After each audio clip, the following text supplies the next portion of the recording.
Good morning, everyone. Good evening, good afternoon, wherever you are, and welcome to this week's Weekly Energy Boost. My name is Elisheva, and today I have the honor and privilege of sharing the mic with a longtime friend, student, and just all-around beautiful soul who also happens to be a counselor for the soul, I would say, a professional in the field of mental health and therapy who brings the wisdom of Kabbalah into her practice. And Rachel, thank you for being here with me this morning. You were with us. We were talking about it in COVID in 2020, I think it was, and we were talking about fear, if I'm not mistaken. Yeah, anxiety and fear, yeah. So it's great to have you back. And we are discussing, I think, one of the most profound and powerful topics. It's funny because we touched on it in the summer in an episode with Daniel Naor, which I can also refer everyone to later in the episode if they need some clarity. But today's topic is healing the fractures in our soul family. And we've gotten so many questions over the years about friction, conflict, repair, how to deal with difficult parents, children, siblings, partners, spouses, the whole thing. And I'm always so excited when the energy of the week supports us to do deep healing work, or at least to bring those fractures to our awareness. And today's episode is all about shifting how we look at those fractures and that friction and those challenges so that we use them to reveal light, which is why they're in our life in the first place. Weekly Energy Boost is a 7-day spiritual weather forecast where we provide our listeners with the most practical and powerful tools to navigate the coming 7 days. We do that by gleaning through the wisdom of Kabbalah and extracting the wisdom, tools, practical examples, and experiences to help our listeners not only take advantage of the gift of this week, but to be able to use that wisdom and that knowledge any time of their lives. And so this in particular is one great opportunity. Again, we may have covered this topic before, but because it's so specific and unique, I couldn't help but bring it back out and hopefully help our listeners to create breakthroughs and miracles in everyone's life. So usually Eitan starts with giving us the backdrop from the Torah and the Zohar. I'm going to do that this week, and then we'll get into our conversation. Basically, the story this week is a relatively famous one. We're continuing the Joseph in the Technicolor Dreamcoat, the story. And our focus really is, right, this is where Joseph, who is, the story opens up. He's 17 at the time. He's a typical teenager. He's vain. He's young. His brothers are much older than him. And he kind of comes to them and says, listen, guys, I had a dream. And basically he had two dreams in which the symbolism dictates that at some point they're going to bow down to him. They're going to need him. He's really going to be the boss. And they were very troubled, bothered by Joseph. Again, this is a story, on one hand, these are tremendously elevated souls, and we're hearing this very kind of Real Housewives drama. The Midrash gives us a lot of clues into what's really happening. He was very vain. He was beautiful also, very good looking. And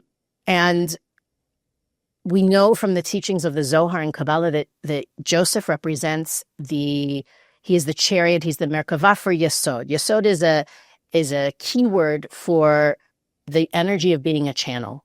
The energy really in the tree of life, Yesod represents the funnel through which all of the light of the Creator flows through to penetrate to our world. And in the story, the other brothers were so full of love and unity and togetherness. And then Yosef was like a thorn in their side. Now, through the Zohar, we understand that all of the love and the unity and the closeness that they had was because of Joseph.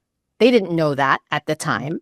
And he was trying to awaken them to that. Like, listen, I'm a piece of the puzzle too. I'm a necessary part of the recipe for the greatness their greatness. Now, what's interesting is that they were not open to receive from him. They plotted to kill him. One of the brothers decided, you know what? Our father would never forgive us. Let's just get rid of him. Let's fake his death and sell him. And they did a whole bunch of things. They threw him in a pit. He ended up getting sold into slavery. And there's another, lots of scenes in this movie where Joseph could also become a victim, blame them, become resentful. And he really took it. He really saw how every moment of this story is from the creator. Even the idea that his brothers would hate him, the creator put that idea in their head. It needed to happen that way. And he reveals that in a couple of weeks, that he knew it had nothing to do with them, that it was all from the creator. But what's really important for us to understand from this story, and therefore to get from the energy of this week, is that in general, all the blessings, all of the light and the goodness that we have flow through that emanation, that sphere called Yesod. At the same time, each one of us is given people and situations in our lives whereby we can access greater blessings, continued blessings. And those people are not our teachers, the people we admire, the people that we love, the people that we feel aligned with. The Josephs in our lives are the difficult people and situations that we want to end, that we want to eliminate, that we want to extract or cut out. And so when we do that, this is the teaching from the Zohar this week, but I think it opens us up to a really powerful realization about the way that we look at the difficult people and situations in our lives, is that when we cut ourselves off from those people and situations, we're cutting ourselves off from blessings, from goodness, from connection. And what ends up happening is that in order to reconnect to that energy of Yesod, if we reject a situation, I'm not dealing with that, not my monkeys, not my circus. There's so many different ways that we can push an opportunity or a relationship out of our lives. We're basically asking the universe to break us. And that's what happened in the story with Joseph's brothers. They, in the 17 years until they met him again, they were desolate. They were destitute. They were lost, like broken. And then finally, they got to reconnect with their Yesod, with their channel of blessings when they reconcile with Joseph. And we'll talk about that that reconciliation in a few weeks. But it's really for us to see our lives through that story. It's not about a story that happened thousands of years ago. It's happening in our lives all the time. For us, and that's really the work of this week, is to find the Yosefs in our life, to find the people and the situations that we are rejecting, or by the way that we treat them, we're telling the creator, this is a mistake. This doesn't belong here. I didn't order this. This is not in my plan. Because when we do that, when we reject those situations, we're inviting the universe to break us down, to be open to reconnect. And it might not necessarily be through that person. We might end up connecting through another way, but by rejecting that invitation to allow our blessings to be extracted from that difficult situation. And again, that doesn't mean that the person who is difficult is going to give us blessings. The opposite. It's the process. It's the circuitry in that relationship that unlocks blessings for us. So that's, I think, the starting point for our conversation, that really, if we're open to it this week, we will have clarity and epiphanies. We will see the divine design between, or the divine design in the midst of what appears chaotic, painful, and challenging. And, Rachel, you and I spoke a few weeks ago about it's almost like a wave of a trend of not dealing. As a society, we're giving ourselves permission to not deal with things. And how, on a spiritual level, as we're learning this week from the Zohar, we're literally cutting ourselves off from blessings when we don't deal. So what would you say if someone comes to you and says, I have this, challenging relationship with a parent, a sibling, a child, how can we look at that as a spiritual assignment? Where is the light in the difficult situation? Well, there's usually like a process to first get grounded and make sure that that person who's having that difficulty in that relationship feels heard and validated, and don't just like run right into the spiritual lesson, because it's kind of can truncate the process for that person. But ultimately, what I'm seeing a lot of are parents reaching out to me when their children have cut them off, either low or no contact. And so let's just say I'm working with the parent, and I have influence with that particular parent. The first thing that I will help them with is to try to help them see that this is a chance for them to use this for their own growth. And they need to get grounded first within themselves and stop judging the situation for what it is, but it's so incredibly painful. So those emotions need to be honored. And then we move into really looking at, like, what is this making me look at in myself, or look at in how I'm living my life, and move the focus away from just, I've got to get back with my child, I've got to fix this, or slowing down to speed up kind of thing, and really starting to focus on one's personal and spiritual growth. And then from there, that starts to create a shift on a physical, like in their way of, they start feeling more grounded and happy, even in a difficult situation.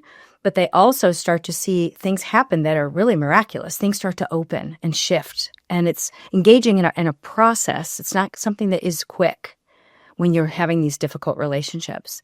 And when I meet with an adult child, let's say, who's having trouble with their parent, it's also tricky because you have to honor what they're feeling and what it's been like and what imprint has been left on them from what's going on in this relationship. But ultimately, continuing to try to introduce the idea that the Creator is right here with you in this too.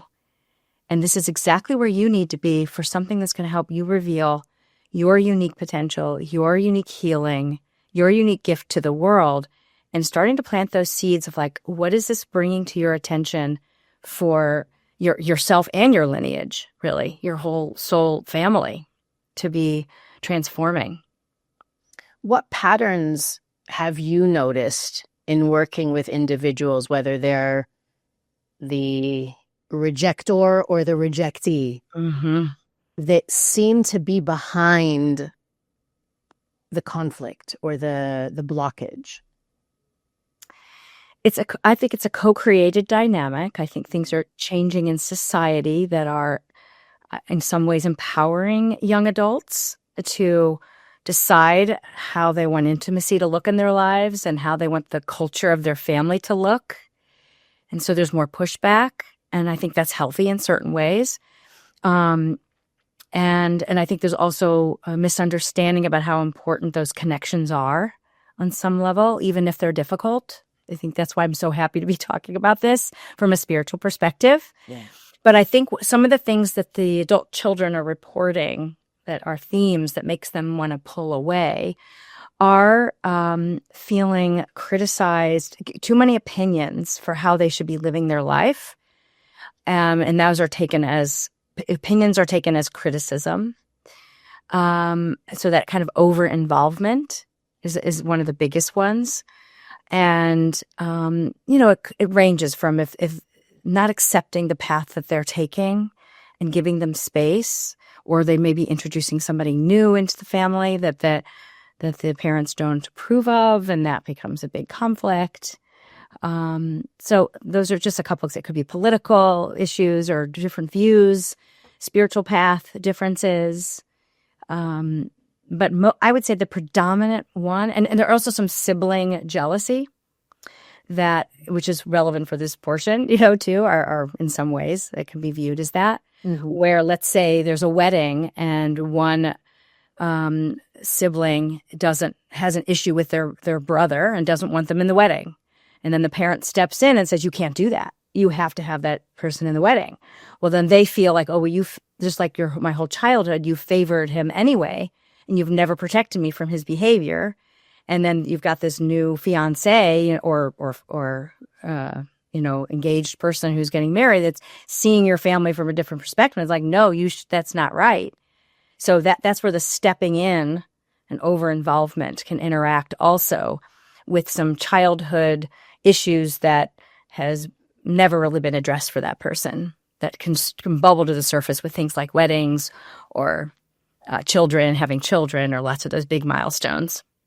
I'm going to throw in a concept that we brought up in the past that I think is important to highlight here before we take it deeper, because I have other questions I want to ask you. I think one of the most profound concepts, most liberating concepts that we get from studying Kabbalah is the fact that while you can't control what happens around you, it is in your control to decide how it affects you. Mm-hmm. And yeah, okay, it's easy for me to say, I have a podcast, I'm behind a mic, I get to help lots of people. But even in my own experience, right, I'm sure that whoever's listening can say, well, you don't have my mother, or you don't have my brother, or whatever it is. Mm-hmm. We've all experienced situations that we didn't order, right? I ordered a hamburger, you brought me pasta, I don't want pasta.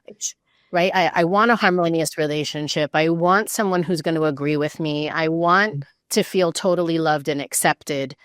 And I had a conversation with a student, and I know she's listening, and I'm so excited for her to hear this. And she was telling me that she put up a boundary with a parent, and the boundary was no contact.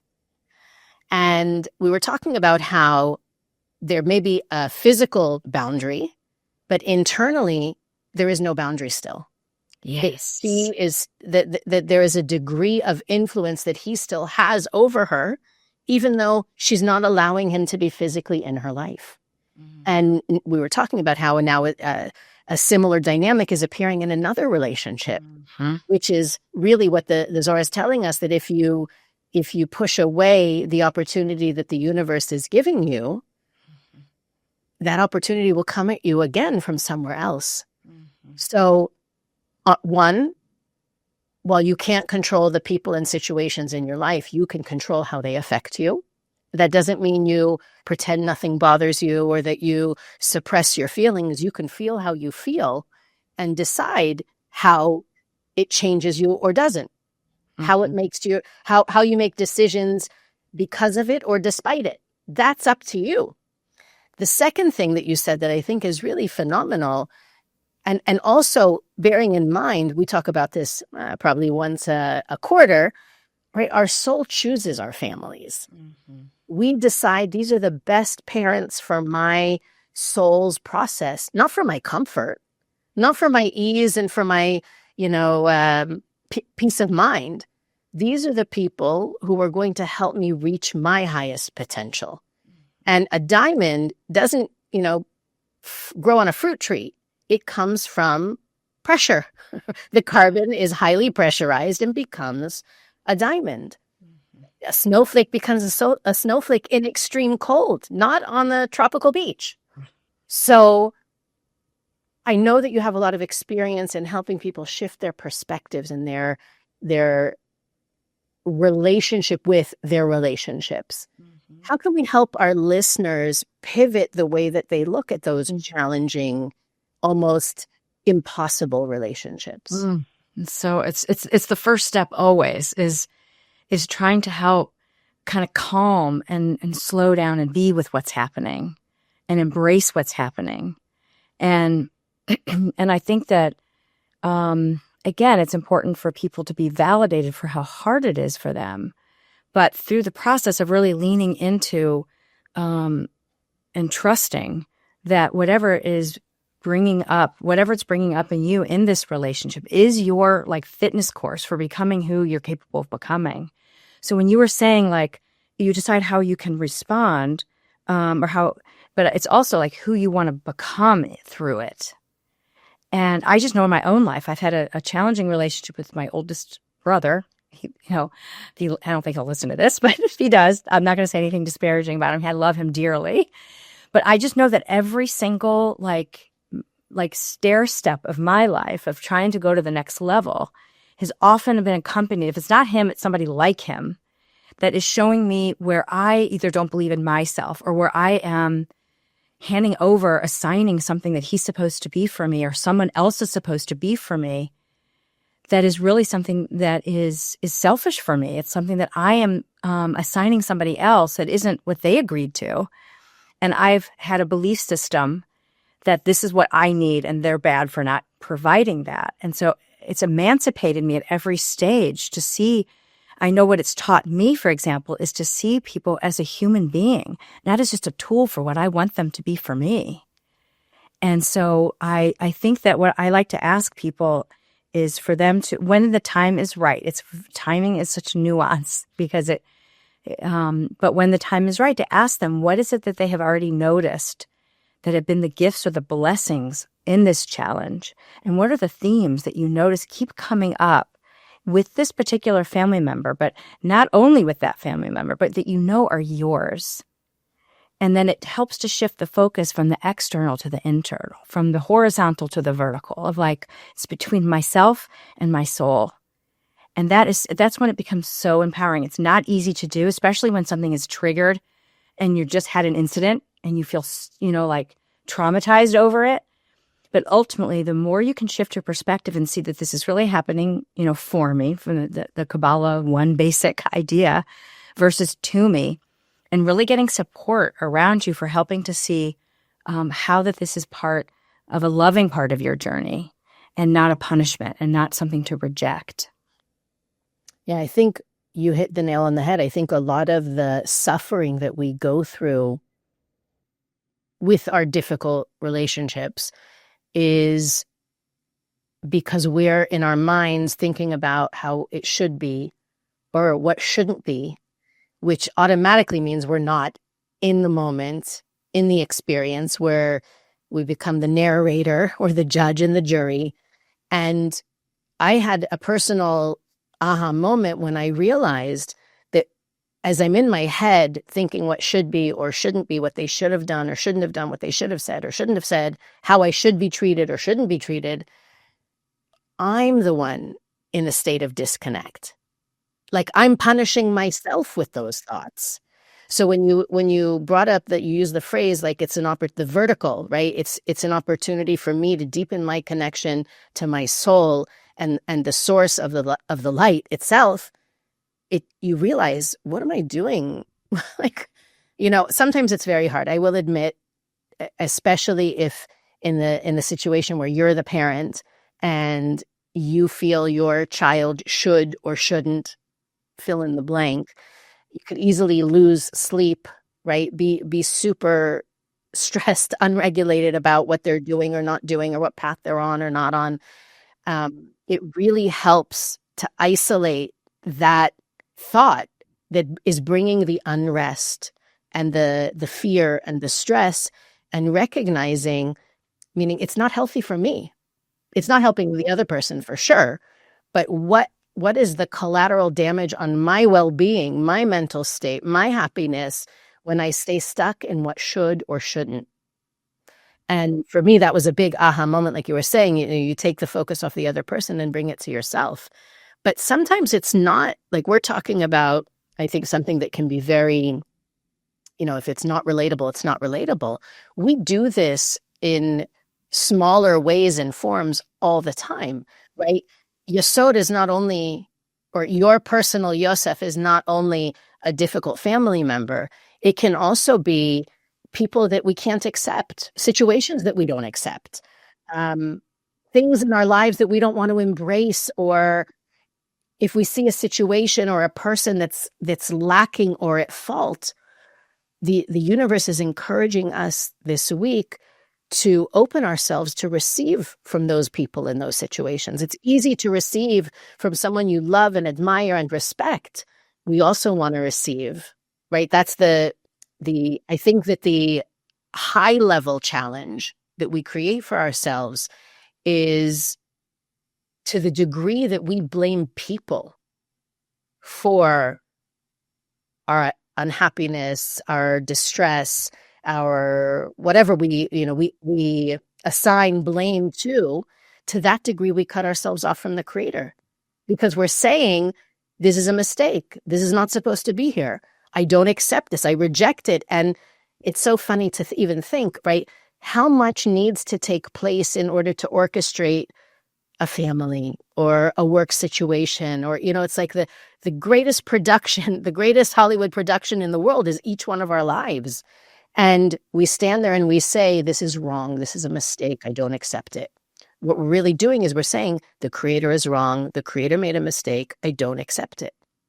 So that, I think, is the shift, is not only to look, you may not have a person in your life that you wish wasn't there, but for sure, every single one of us has people that we don't accept, that we criticize, that we fault, that we blame, that we might even, in a way, withhold from, punish, taunt, justifiably so. They deserve it.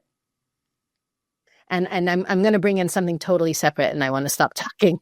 But I was watching a music video the other day.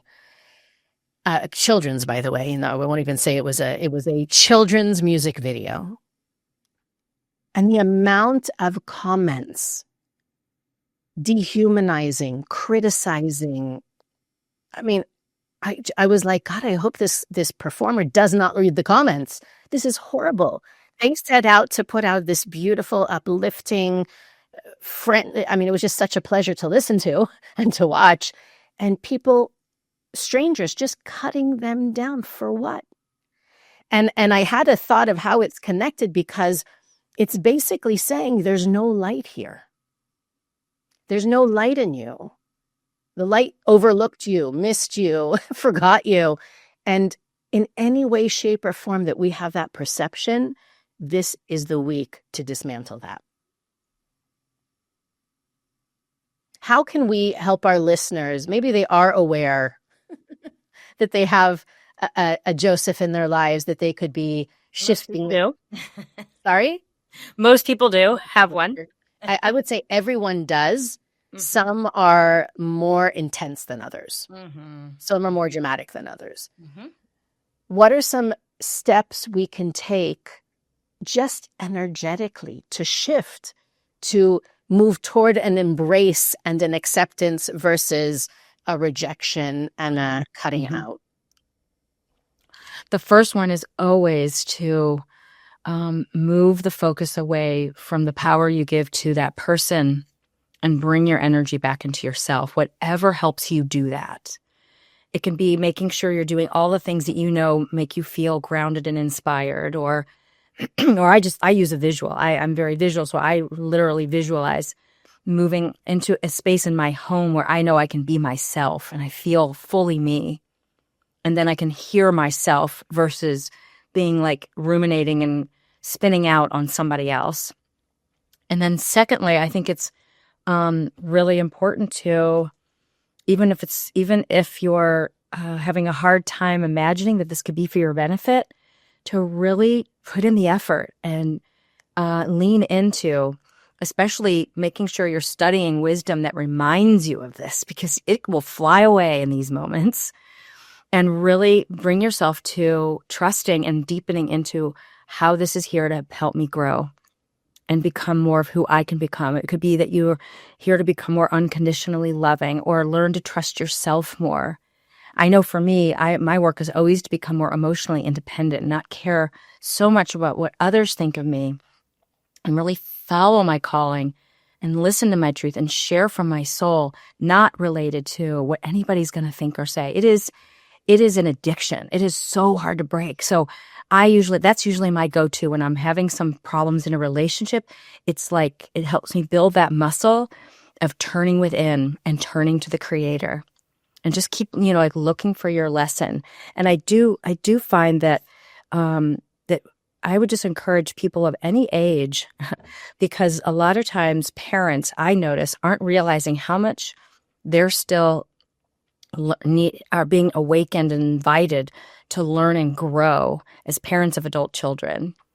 And I'm amazed at and inspired by how much growth, for many, not everyone's open to that, how much growth they find in themselves by the challenge of being strained or estranged in some way. And so just to always be reminded that as long as we're breathing, we can taste that gift of transformation, and we're being loved when we're challenged.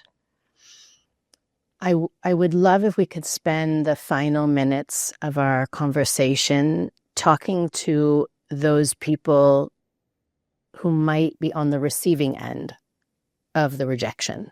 Mm-hmm. Right? We spoke mostly to how are we rejecting? And again, it might not be a relationship. It might be a situation, a dynamic at work that you are just like, I'm not dealing with this, right? Mm-hmm. Anything that we're not willing to deal with has the same, it's part of this conversation. Mm-hmm. What if there are people listening out there who are the ones that have been rejected or being, I'm not going to say marginalized, because I don't think it's thematic. It's a personal issue. If you feel you're being rejected, boxed in, labeled, falsely designated as the perpetrator or the problem, what kind of consciousness can we embrace this week to shift that relationship from our end? Even though it might seem we don't have any power or ability in the physical sense to influence the relationship or the situation. Well, it's honestly, it's the same. Like that is your challenge then right now. And and so it would be to do your best to embrace what's happening, because so much of it when rejected, it feels so unfair. And so I would also really move away from, it's not going to be fair, and to not get into much of the logic. And if you want to repair the relationship, you especially need to let go of unfair or fairness. And I typically people need support for this. It's hard to do by yourself, whether it's your teacher, a counselor, or a specialist of some kind that you trust. But then I would also then see where is this showing me something that I haven't been willing to look at in myself. And most, I'm telling you, with these parents, if I'm assuming it's a parent, but it could be a sibling or it could be an ex. Yeah, exactly. That you want to be amicable and your ex is like, not talking to you. Yes. But regardless, the theme, the wisdom doesn't change in any circumstance. It's an ironclad truth that is still here to help you to go to whatever your more fulfilled level will be, or that feeling that you are becoming growing. It just feels so good. It's hard, but it feels so good. So and so I would look for that. Look for where it's in ways that you may not have expected it. We are often it's so concealed to us. We can't often see how we are affecting someone or what may have caused the rejection. So I would encourage becoming curious as well. And even if you think that the other person is imbalanced or they're mentally ill, or they'll still have some value to offer you of something that you have probably done or said that didn't work for them. And it's good to learn it. And so that's where some of the main focus that I do when I do writing or sharing and with clients or teaching or anything is really trying to help teach people how to listen. It is so hard, but listening without, trying to influence, just truly trying to put yourself and have empathy and see what the other person's experience is. And we think we're better at it than we are. We just are fundamentally not very good at it. But it's a skill worth building, is to listen, to understand. Yeah, I think what you shared sounds like something that we've shared before, but probably not in the last year or two on Weekly Energy Boost. It's that when presented with any challenge, the first question the Kabbalists teach us to ask ourselves is, why is this in my movie? Mm-hmm. Right? How can I grow from it? What can I learn from it? Focusing first on not what the other person did or said or didn't. Again, taking out the should from the conversation and really reflecting on, like you were saying, being curious, trying to see in a macro sense how this could be for my highest good. Mm-hmm. And then, only then, being curious about, is there anything I can do right now? Most people jump into the do before the reflection process. And so when you said before, right, listening to listen, not to respond, not to influence. You might not even have the ability to have an interaction right now, but initiating that process of the creator decided this is the perfect thing for me. My soul decided this is the perfect thing for me. I want to know what it is. What am I meant to get from this? And that's, I imagine that what we're doing when we ask those questions is we're taking the situation in for a big hug rather than rejecting it. And so I feel like also when you said put aside the fairness piece, I find usually when people say that's not fair, what they're really saying is I don't like it. And there's some sort of vindication you feel when you say, well, that's not fair, right? But the truth is, it is fair. You just don't like it. And it's okay not to like it. We're not talking in this week's episode about love everything that happens unconditionally. We're talking about being open to receive something from everyone and everything, regardless of how difficult or lacking or problematic it might be. Yes. There's something that I would love to add that's been on my mind with so many of the things that you're saying. And that is that so much of the work is internal. And yes, you can repair externally, but I've just seen the quantum miraculous shifts that happen, which is what I've learned from studying Kabbalah and love about it so much, is that when we change, that's when things change in our life. And so there's lots of ways to remove cutoffs. It can be internal as well. Like even if you find that you need space from someone, it's important to also do the work so that you're not internally regarding them as not filled with light, or you still, a lot of the work is what you do internal. And you can, even if you're not connected to this person, when you are doing your personal growth work and you're getting your lessons, you should notice that some of the resentment or some of the anger and the hurt and the rejection does start to minimize because you're starting to connect with your source about it. And as you get your lesson, it starts to help you shift that, like from that external locus of control more to that internal. And so if you're not connected now, I just want to inspire and give hope that your internal work, you don't know when or how, but it makes a huge difference. Well, it's the catalyst. Your inner world is actually what attracts the external situation. Yes. So when the inner world shifts, the outer world has to follow suit. Mm-hmm. Beautiful. I'm so excited for people to take this in, sit with it, and make it work for them. Each person in their own individual way, on their own level. You may feel that you need to take space from a person, which is not the same as cutting them out, right? You can say, I need a couple of weeks to think about it. I'll get back to you, or I'll let you know when I'm ready to have that conversation, right? Where that's I want to say reasonable and healthy thing to do if you need to gather your thoughts or you're feeling you can't handle a conversation in the moment. There's nothing wrong with rescheduling it, but completely removing it from the calendar is essentially the mistake that many of us make. And in removing it from the list of possibilities, we're actually removing our connection to blessings. And that I want to go back to that first idea, because the goal is that we welcome and allow the universe to give us all that the infinite and limitless blessings that we can receive. We want to get out of the way. And this is one of the ways that the Kabbalists teach. We get in our own way. We block the blessings because they're meant to come through the difficult and challenging situations. Rachel, thank you so much for initiating this conversation. Yes. I'm sure it's going to help countless people. And I know at the end of every episode, I say that the most powerful thing you can do is share the episode. Perhaps, this episode can be especially helpful for people who might not even be on the path of Kabbalah, on a spiritual path, but are suffering because of a particular situation or relationship. And this might be the door that opens them to resolution from a different perspective. Mm-hmm. Weekly Energy Boost is available on all podcast platforms, YouTube, Facebook, and Instagram.